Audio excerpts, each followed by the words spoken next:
हरिओम। दोस्तों, स्वागत है आपका free study bye Lodhi sir के यूट्यूब चैनल पर। मैं कृपाल लोधी।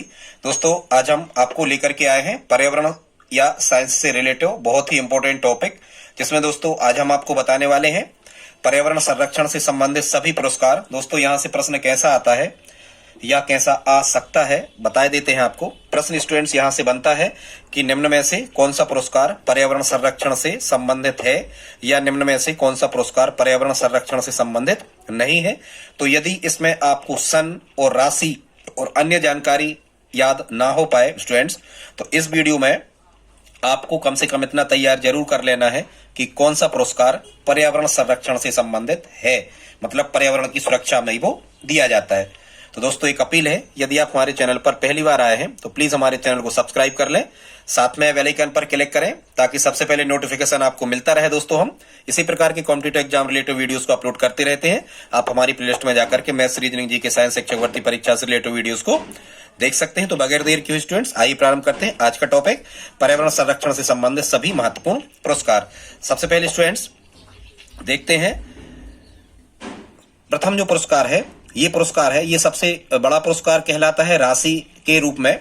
तो इंदिरा गांधी पर्यावरण पुरस्कार, इंदिरा गांधी पर्यावरण पुरस्कार, इसकी शुरुआत होना है 1987 से और ये दिया जाता है स्टूडेंट्स। भारत के अधिकांशतः जो पुरस्कार होते हैं वो सभी के सभी पर्यावरण एवं वन मंत्रालय भारत सरकार द्वारा दिए जाते हैं। ठीक है, भारत सरकार द्वारा पर्यावरण एवं वन मंत्रालय के द्वारा दिए जाते हैं। अब ये जो इंदिरा गांधी पर्यावरण पुरस्कार है, ये पर्यावरण के संरक्षण के लिए, पर्यावरण की सुरक्षा करने के लिए दिया जाता है। इसमें 5 लाख रुपया की नगद राशि और प्रशस्ति पत्र दिया जाता है। ये संस्थाओं को या पर्सनल व्यक्तियों को भी दिया जा सकता है। ठीक है, 1987 से यह प्रारंभ हुआ। उसी के पहले स्टूडेंट्स इंदिरा प्रियदर्शनी वृक्ष मित्र पुरस्कार, ये 1986 से प्रारंभ किया गया था। इसमें अंतर केवल इतना है कि ये 2.5 लाख रुपया की राशि इसमें दी जाती है पर्यावरण एवं वन मंत्रालय भारत सरकार के द्वारा। और अंतर क्या है इसमें कि ये जो पुरस्कार स्टूडेंट्स दिया जाता है प्रियदर्शनी इंदिरा, ये बंजर भूमि को उपजाऊ बनाने के लिए, मतलब यदि कहीं किसी स्थान पर बंजर भूमि है जिसमें वृक्ष, फसल आदि पैदा नहीं हो रही है, तो उस बंजर भूमि को उपजाऊ बनाने के लिए इंदिरा प्रियदर्शनी वृक्ष मित्र पुरस्कार। अब स्टूडेंट्स यहाँ से प्रश्न कैसे आ सकते हैं, केवल इतना आएगा कि इंदिरा प्रियदर्शनी पुरस्कार किस क्षेत्र में दिया जाता है, तो आपको कहना है पर्यावरण संरक्षण में, या फिर ऐसा ही लिखा होगा कि बंजर भूमि को उपजाऊ बनाने में। ठीक है, 1986 से प्रारंभ हुआ, 2.5 लाख रुपया नगद राशि इसमें मिलती है। अब आप इसको कैसे याद रखोगे कि यदि कोई भाई वृक्ष का मित्र है, कोई वृक्षों से मित्रता रखता है, तो इसका मतलब निश्चित रूप से वह बंजर भूमि को उपजाऊ बना रहा होगा। ऐसे करके आप इसको याद रख सकते हो। तीसरा देखते स्टूडेंट्स, ये है राजीव गांधी वन्यजीव संरक्षण पुरस्कार। अब यहाँ जरूरी नहीं है कि वन्यजीव संरक्षण पुरस्कार लिखाएगा, ये नहीं लिखाएगा, केवल आपको यहाँ से कितना लिखाएगा कि राजीव गांधी पुरस्कार किस क्षेत्र में या किस विधा में दिया जाता है या किसके लिए दिया जाता है। तो यह भी पर्यावरण एवं वन मंत्रालय भारत सरकार द्वारा दिया जाता है। इसमें 1 लाख रुपया की राशि प्रदान की जाती है और यह पुरस्कार दिया जाता है वन्य जीवों के संरक्षण के लिए, यदि किसी व्यक्ति या संस्था ने कार्य किया है तो वन्य जीवों की। ठीक है, तो राजीव गांधी यहाँ लिखा है, राजीव गांधी में भी जीव शब्द है और यहाँ वन्य जीव, तो ऐसे आपको याद भी हो जाएगा कि जीव से जीव मिला देना है। आई होप आप समझ गए होंगे स्टूडेंट। 4 नंबर पर देखते हैं राइट लवलीहुड पुरस्कार। क्या लिखा है, राइट लवलीहुड पुरस्कार। ये हालांकि अंतर्राष्ट्रीय स्तर पर दिया जाने वाला पुरस्कार है। ये पूरे विश्व के पर्यावरण के संरक्षण में जो लोग कार्य करते हैं और मुख्यतः पर्यावरण के संरक्षण में।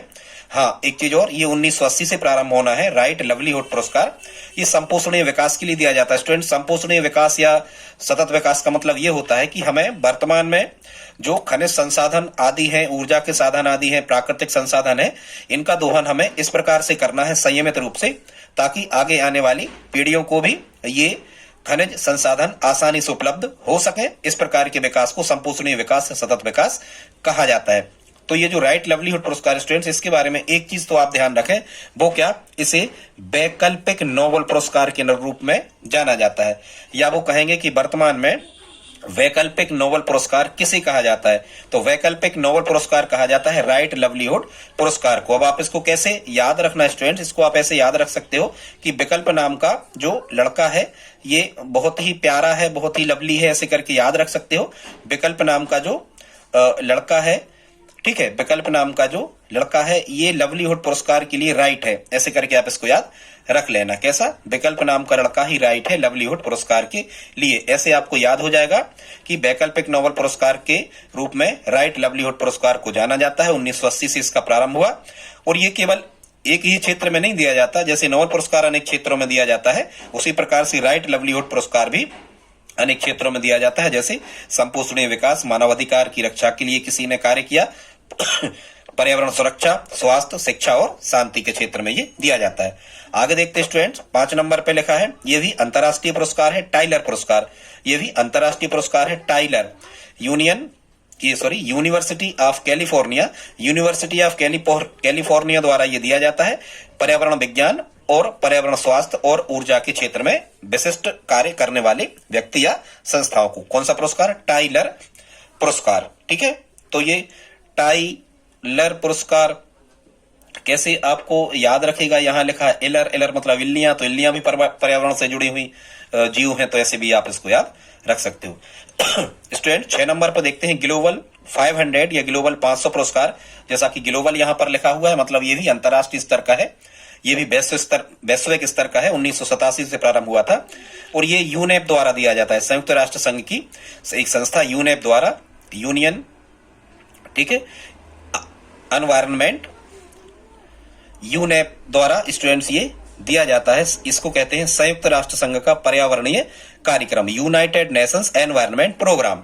फिर से सुने, यूनेप का फुल फॉर्म भी आपसे पूछा जा सकता है, यूनियन का फुल फॉर्म भी आपसे पूछा जा सकता है, यूनाइटेड नेशंस एनवायरनमेंट प्रोग्राम, संयुक्त राष्ट्र संघ का पर्यावरणीय कार्यक्रम। इसके द्वारा ये ग्लोबल 500 पुरस्कार दिया जाता है। और ध्यान रखना, इसका वर्तमान में नाम रख दिया गया है चैंपियन ऑफ द अर्थ।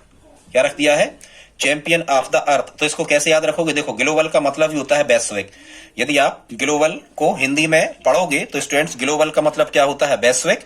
और यहां लिखा है द अर्थ, अर्थ का मतलब क्या है? पृथ्वी। तो पृथ्वी भी तो पूरा विश्व है, तो आपको ग्लोबल से अर्थ मतलब पृथ्वी को जोड़ देना है।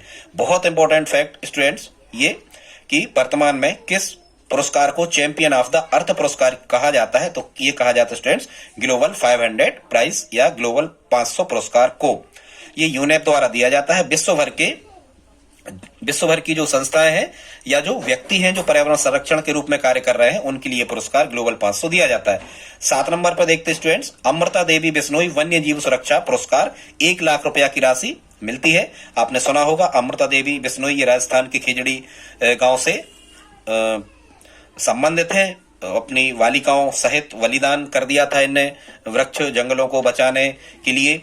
ठीक है, ये शहीद होने वाली, एक बलिदान करने वाली, वृक्षा पर्यावरण सुरक्षा में बलिदान करने वाली ये एकमात्र पहली महिला पर्यावरणविद भी हम इनको कह सकते हैं रही हैं, अमृता देवी जी बिश्नोई। 1 लाख रुपया का पुरस्कार दिया जाता है भारत सरकार के पर्यावरण एवं वन मंत्रालय के द्वारा। और ये किसे दिया जाता है? पर्यावरण की सुरक्षा में शौर्य व साहस का परिचय देने वाले व्यक्तियों को। पर्यावरण की सुरक्षा में शौर्य और साहस का परिचय देने वाले व्यक्तियों को अमृता देवी बिश्नोई वन्य जीव सुरक्षा पुरस्कार दिया जाता है। जो वन में रहने वाले जो जीव जंतु हैं, इनकी सुरक्षा के लिए विशेष सराहनीय कार्य करते हैं, उनके लिए पुरस्कार अमृता देवी बिश्नोई दिया जाता है। ठीक है, 8 नंबर पे स्टूडेंट, जानकी अम्माल राष्ट्रीय पुरस्कार, ये भारत का ही है। ठीक है, 1999 से प्रारंभ हुआ।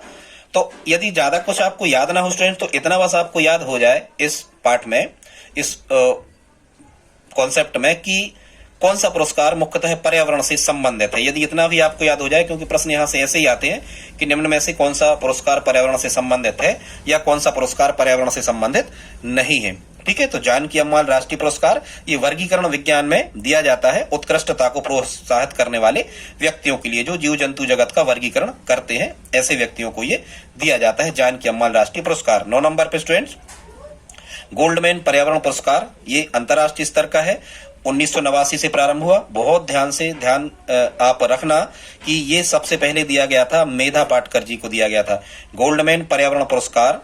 तो ऐसे इसको याद रखना, यहाँ लिखा है गोल्डमैन, और इनको कह दो मेधा पाटकर को गोल्ड वोमेन। ये भी तो पर्यावरण की सुरक्षा के लिए लगातार कार्य करती रहती हैं।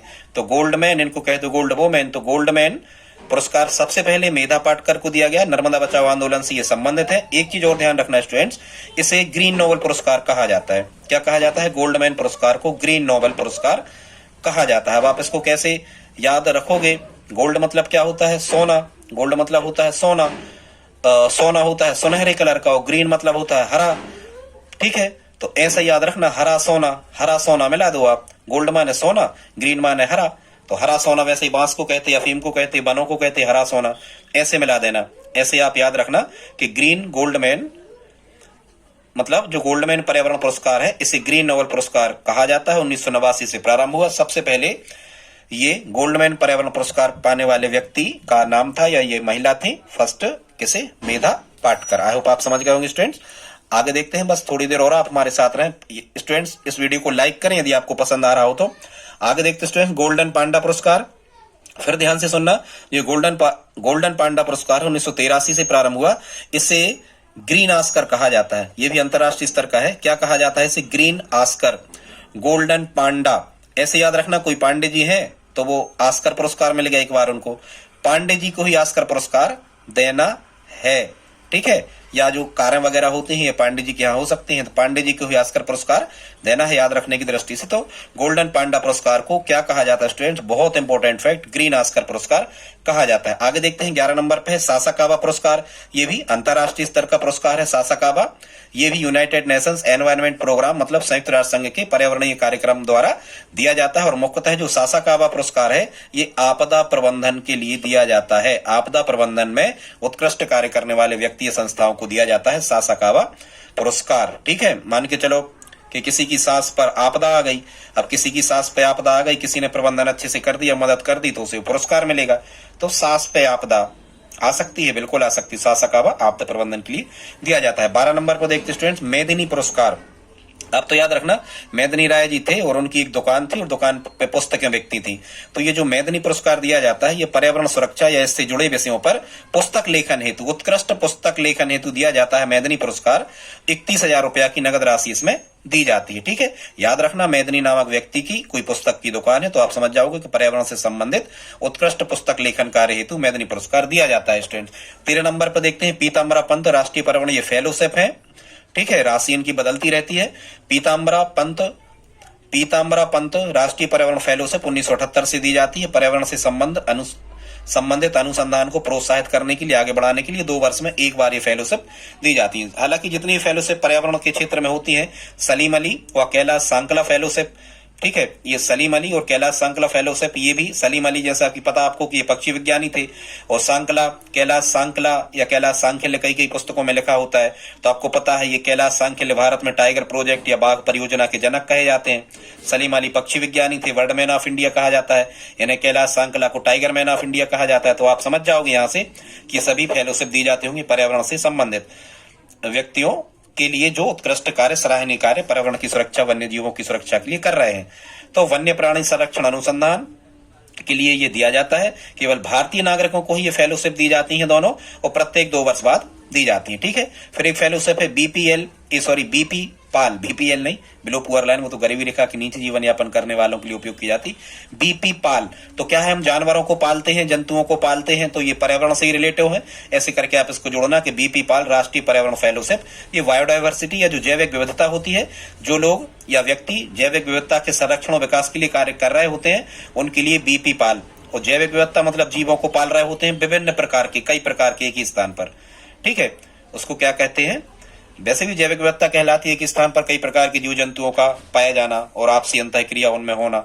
ठीक है, तो बीपी पाल राष्ट्रीय पर्यावरण फेलोशिप जैविक विविधता के संरक्षण और विकास के लिए दी जाती है। एक और यहाँ लिखा है प्राणी मित्र, तो ये तो समझ ही जाओगे कि पर्यावरण से संबंधित होगा। प्राणी मित्र पुरस्कार प्राणियों के संरक्षण और सुरक्षा के लिए दिया जाता है।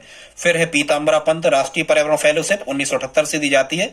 ये भी पर्यावरण से संबद्ध है और पर्यावरण से संबंधित अनुसंधान को प्रोत्साहित करने के लिए भी 2 वर्ष में एक बार दी जाती है। इसको अब आप कैसे याद रखोगे? पीताम्बरा, जैसे माता पीताम्बरा का जो मंदिर होता है माता पीताम्बरा का, तो पर्यावरण की दृष्टि से बहुत ऊंचे स्थान पर होता है। ऐसे करके आप इसको याद रख सकते हो। या यहाँ लिखा है पंत को कह दो आप पत्ते, तो पत्ते ये सब ये काय की वस्तु है, ये सब पर्यावरण की वस्तु है। यहाँ से आपको याद हो जाएगा स्टूडेंट्स। वीडियो कैसा लगा प्लीज आप कमेंट बॉक्स में लिख करके बताएं। इनके नोट्स बना लें, आप लाइक तो कर ही दें दोस्तों, और ठीक है। और यदि आप हमारी हेल्प करना चाहें तो प्लीज वीडियो को अपने दोस्तों के साथ स्टडी ग्रुप में शेयर जरूर करें। मिलते हैं अगली वीडियो में, तब तक के लिए जय हिंद जय भारत।